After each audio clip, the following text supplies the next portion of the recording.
Welcome back. We are joined by Aaron Conklin this morning, our gaming guru, and he's here with some tasty treats for us to discuss this morning. The first one I want to talk about is Ridge Racer, because a lot of gamers are probably familiar with that name. It's a title that's been around for some time now, and it kind of has a reboot, and you even seem a little excited about this reboot. Yeah, it's strange. It's Ridge Racer Unbounded, and Ridge Racer has been around for a long time, and it's actually been sort of bland and boring and not that interesting.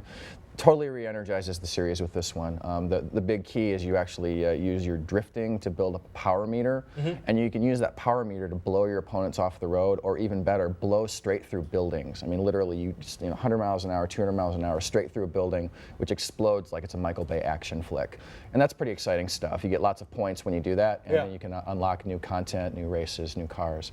So it's a lot more action, and the controls are actually a lot tighter too. Really? So. Okay. So this is, if you gave up on Ridge Racer, this is the great time to come back and try to get back in and see what it's like.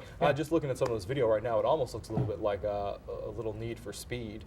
Well, yeah, they actually pulled from Need for Speed. They pulled from Split Second, from Blur, and from the Burnout series. They grabbed from some other successful series to kind of re-energize things. Who is it going to be available for? What consoles? PlayStation 3 and Xbox 360, and it'll retail for $60. $60. All right. Next up, we're going to talk about a game that's actually coming out for the Wii, which is kind of strange because we were saying this earlier. The Wii U is debuting a little later this year, and they still have games coming out for the Wii. This is Xenoblade. Yeah, it is actually. This is actually a game that came out in Europe and Japan about a year ago, and there was some doubt that it was even going to make it over to American shores.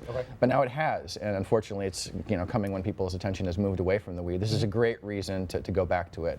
This is role playing at its deepest and most interesting. Really? Okay. It tells the story of a young hero who's forced to save the world. The world in this case is actually set on the dead bodies of two robots. And he wields a sword that allows him to see the future. Lots of really great, deep role-playing elements, and this one's going to take you a long time to get through. All right, and this now, is this a Wii exclusive? Yes, it is. All right, how much is this one going to retail for? $50. All right, and the final game we're going to discuss today? We're going to talk about Star Wars Connect. Yes, Star Wars Connect. We were talking about this. It seems like it would be something that would be really awesome for our generation, but you said it seemed a little more geared towards the children. Sure. Well, the gaming holy grail has always been being able to wield a lightsaber with motion, with motion control, hands-free kind of thing. Right. It sounds like it'd be really fun, but the controls are a little bit slow, a little bit unresponsive, and it's clear that the designers really were aiming this at a younger generation rather than Star Wars fans who don't like their franchise to be messed with. There are dance sequences. And like I said, the controls are a little bit off. There are some fun games here, but this is the sort of thing where if you've been talking about Star Wars to your kids and want to kind of bring them into the fold, this is probably a good way to do it. But if you're a Star Wars aficionado, you'll probably want to steer clear. All right. And what is this going to be available for?